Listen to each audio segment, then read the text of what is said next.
He thought his life was empty because there were no big wins. He believed years without achievements did not count, but what if the years were never empty? What if he was measuring the wrong thing? Caleb Wright grew up believing life was a measurement, not a feeling. Numbers felt honest, emotions felt unreliable. He learned this quietly. Praise arrived only after visible results, silence followed effort that led nowhere. Over time he adjusted. He stopped asking himself what he felt, he asked what he achieved. Every year became a report, every month a checkpoint, every day a test he had to pass. He woke up thinking about distance, how far he was from the version of himself that seemed worthy of respect. Mornings felt heavy but controlled, evenings felt quiet but tense. He did not complain, complaining sounded like weakness. He believed patience meant maturity, he believed struggle always meant progress. When nothing happened he assumed the fault was his alone. Small joys slipped past unnoticed, coffee was only fuel, music was background noise, conversations were pauses between tasks, people became reference points. He compared himself constantly, not with anger, with discipline. Others moved faster, louder, brighter. He stayed steady, calm, reserved, waiting for his moment. He believed life rewarded consistency, so he stayed consistent, even when nothing changed, even when years blended together without clear edges. He told himself this was normal, he told himself important lives took time. Deep inside he felt an unnamed emptiness, but he did not trust that feeling. Feelings could not be measured, so he ignored it. He focused on plans, on lists, on goals that looked solid on paper. He believed meaning lived somewhere ahead, past the next milestone, past the next achievement, and until he reached it he considered himself unfinished. Caleb Wright worked in a building made of glass and routine, desks aligned, screens glowing, voices low, ambition hidden behind polite smiles. Days moved forward without friction, weeks folded into months, months into years. Promotions appeared like passing trains, visible, loud, never stopping for him. He watched colleagues celebrate quietly, handshakes, short speeches, forced laughter. He smiled with them, returned to his desk, opened his lists, adjusted his plans. He told himself timing mattered more than speed, that real success arrived later for thoughtful people. Risk felt careless, patience felt intelligent. He chose safety every time, not because he feared failure, but because he feared wasted effort. Evenings followed a pattern: work, food, screens, planning tomorrow, postponing today. Weekends felt like preparation rooms, not destinations. Rest felt undeserved, joy felt premature. He believed happiness was a reward, not a foundation. Friends asked if he liked his life.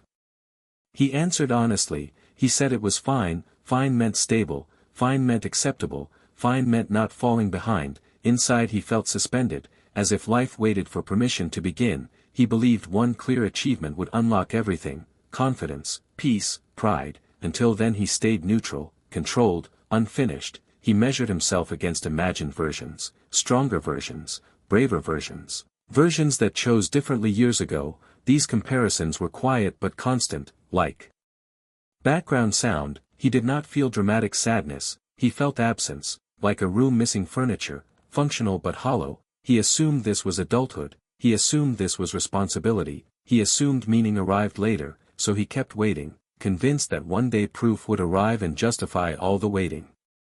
One evening after work Caleb met an old acquaintance named Ryan Hale. They had not planned it, it happened by chance. A shared cafe, a short nod, an awkward pause. They decided to sit. The place was simple, quiet, nothing memorable. Ryan looked ordinary, no signs of status, no urgency in his movements. He spoke slowly, calmly, without trying to impress. He talked about his days, his work, his routines. Nothing impressive on paper, yet something felt different. Ryan spoke as if his time belonged to him. He mentioned small things, morning walks, unfinished books, long conversations, moments that had no clear result. Caleb listened politely, slightly confused. He asked about goals, plans, progress. Ryan smiled softly, said he had goals, but they did not decide whether a day was good or bad. This answer stayed in the air. It felt unfamiliar, almost irresponsible. Caleb asked how he measured success. Ryan paused, searched for words, said he measured it by presence, by attention, by weather.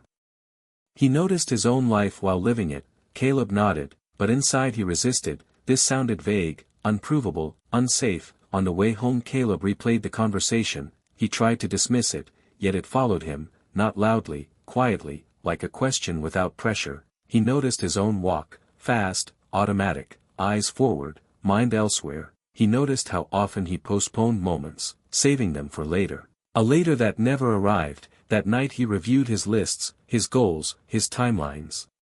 Everything looked correct, logical, responsible, yet something felt missing, not broken, just absent. He did not panic, he did not change anything, but a small crack appeared, a doubt about the scale he had used for years. He wondered briefly, very briefly, what if the measurement itself was flawed? The thought scared him, because if that was true, then years could not be recalculated, only reinterpreted. And he was not ready for that, not yet. In the weeks that followed Caleb tried to return to routine. He focused harder, worked longer, refined his plans, yet the conversation with Ryan remained present, not as a memory, as a pressure, subtle, steady. He began noticing moments he usually skipped, the pause before sleep, the sound of traffic, the taste of food. These details felt intrusive, unproductive. He dismissed them, told himself awareness was a distraction. Still they returned. During meetings he noticed faces instead of numbers. During walks he noticed time passing instead of distance covered. This unsettled him. Progress had always protected him from reflection, now reflection arrived without invitation. One evening he missed a deadline, not by much, but enough to matter to him. The mistake felt heavy, proof that distraction led to failure. He corrected it quickly, but the feeling remained. He realized how fragile his sense of worth was, how dependent on output. A single delay could erase weeks of effort in his mind. This realization stayed with him. He began asking himself quiet questions, not dramatic ones, simple ones. When did a day feel complete? What moments did he remember without effort? Answers surprised him. They were rarely tied to achievement. They involved people, silence, moments without structure. This felt wrong, almost dangerous. He had built his identity on control. Now control felt narrow, limiting. He did not abandon his goals. He still believed in effort, but something shifted. He stopped adding new milestones. He allowed days to end without conclusion. This was uncomfortable, like leaving sentences unfinished, yet it created space he did not know how to use. He felt neither better nor worse, just uncertain. For the first time in years he questioned not his speed, not his discipline, but his direction. He wondered if value could exist without evidence. The thought stayed unresolved. But it no longer disappeared. It followed him quietly, asking nothing, waiting for attention. Caleb began experimenting without calling it change. He adjusted nothing important, only small habits. He left work on time once, then again. He walked without tracking distance. He sat without checking messages. These actions felt inefficient, almost rebellious. He expected guilt, yet felt something else, a mild clarity, not happiness, not relief, simply presence. Days started to separate from each other. They gained texture, some felt heavy, some light. He stopped labeling them as good or bad.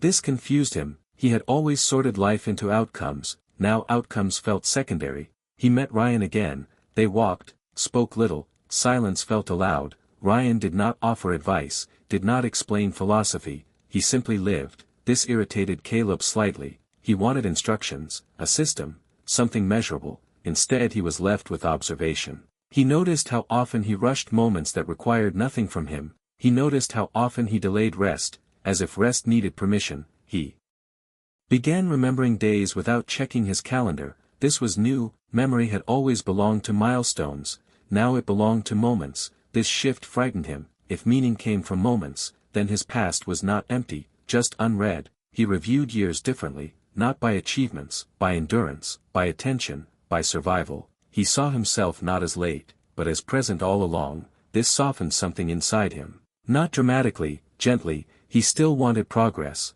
but he no longer used it as proof of worth. He started valuing continuity, showing up, noticing, staying. He realized his mistake had not been effort, or patience, or discipline. It had been definition. He had defined value too narrowly, excluding most of his life. This understanding did not solve everything, but it changed the tone. Life no longer waited to begin, it was already happening, and he was finally looking at it.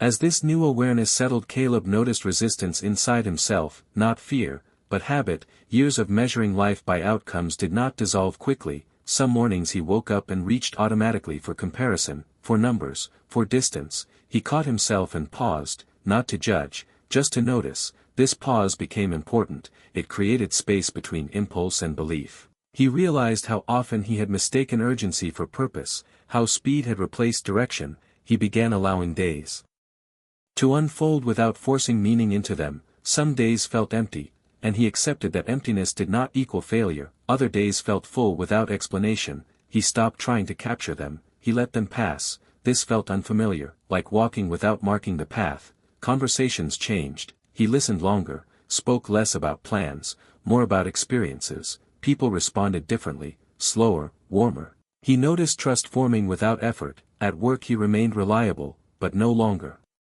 attached his identity to performance alone. Mistakes still bothered him, but they no longer erased his sense of self. He saw effort as participation, not proof. This distinction mattered. Evenings became quieter, not dull, intentional. He read without seeking lessons. He walked without destinations. He rested without guilt. These acts felt small, yet they reshaped his perception of time. Days stopped collapsing into each other. Memory expanded. He could recall textures, sounds, faces, moments.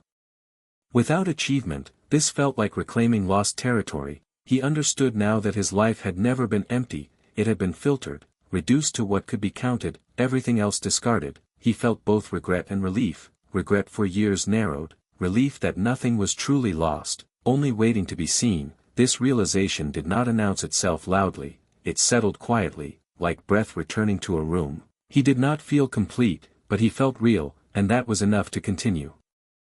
With time Caleb noticed how his inner language changed. Words like behind and late appeared less often. Words like here and now appeared more. This shift felt subtle but powerful. He stopped narrating his life as preparation, stopped treating the present as a waiting room. This did not remove ambition, it softened it. Ambition became curiosity, effort became engagement. He still set goals, but they no longer carried the weight of identity. Failure became information, not judgment. Success became experience, not proof. He realized how often he had postponed living in exchange for planning, how often he had delayed connection until he felt ready. He began reaching out without strategy, simple messages, simple meetings, nothing optimized. Relationships deepened quietly, not through milestones, through consistency, through presence. He learned to stay in moments that offered nothing to collect, no story to tell, no result to show. These moments felt rich in a way he could not quantify. Time behaved differently. It slowed without resistance. Days felt longer without feeling heavy. He noticed how much energy he had spent defending a narrow definition of value, how exhausting it had been to constantly evaluate himself. Now evaluation loosened, not gone, but gentler. He allowed himself to be average in some areas, slow in others. This acceptance felt like relief, not surrender. He understood that worth was not something to reach, it was something to recognize, always present, always available. This idea settled deeper with repetition, not excitement, repetition. He did not announce his change, did not rebrand his life. He simply lived differently, quietly, honestly. He realized transformation did not need drama, it needed attention, and attention was something he could offer every day, without permission, without proof. One afternoon Caleb walked through a familiar street and realized he remembered it, not as a route, but as a place. The trees, the uneven pavement, a store that always played old music. This surprised him. He had passed this street for years without noticing it. He understood then how much of his life he had moved through without arriving, always elsewhere, always ahead. Now he arrived more often, not everywhere, not perfectly, but enough to feel grounded. He stopped asking what a moment would give him later. He asked what it was offering now. Sometimes the answer was nothing, and that was acceptable. Silence no longer felt empty, it felt neutral, safe. He noticed how pressure had shaped his posture, his breathing, even his voice. As that pressure eased his body followed, shoulders relaxed, breath slowed, his voice softened. People noticed, not with comments, with ease. Conversations flowed without effort. He stopped performing competence, he simply participated. At work he was offered a new role, nothing dramatic, but visible. For the first time he did not rush to measure what it meant. He accepted it calmly, grateful but unattached. This reaction surprised him more than the offer itself. he realized achievement no longer defined his direction, it accompanied it. He thought about his past self, the version always waiting, always counting. He felt compassion, not regret. That version had done what it knew, survival had required structure, now structure could loosen. He saw how definitions shape experience, how narrowing value narrows life, how expanding attention expands meaning. He understood that life had not changed its pace, he had changed his focus, and that made all the difference. He did not feel finished, he did not seek closure, he felt ongoing, and that felt right. As months passed, Caleb noticed how naturally this new way of living settled into routine, not as discipline, but as alignment. He no longer needed reminders to slow down, his body recognized the rhythm, stress still appeared, challenges still existed, but they no longer consumed his identity. He faced them as events, not verdicts. He began mentoring a younger colleague named Lucas Reed, not intentionally. It happened through shared tasks and conversations. Lucas spoke the way Caleb once had. Measuring himself harshly, postponing satisfaction, Caleb listened carefully. He did not correct him, he asked questions, gentle ones. What moments stayed with you, what days felt complete? Lucas struggled to answer. Caleb recognized that struggle. He shared his own experience, not as advice, as story. He spoke about definitions, about scales, about years that felt empty only because they were measured incorrectly. Lucas listened quietly, thoughtful. Weeks later Lucas thanked him, said something had shifted. Caleb understood then that meaning multiplies when shared, not explained. He noticed how his presence influenced others without intention, simply by being less guarded, less performative. This felt like a responsibility, but not a burden. He understood now that life was not waiting for achievements to grant permission, it was always happening, always offering moments of connection, reflection, growth. He felt gratitude, not the loud kind, the steady kind, gratitude that does not demand expression. He realized his earlier belief had not been wrong, only incomplete. Achievements mattered, but they were not the measure of worth, they were one expression among many. This balance felt stable, sustainable, human. He no longer rushed toward a future version of himself, he walked with the present one, and that companionship changed everything.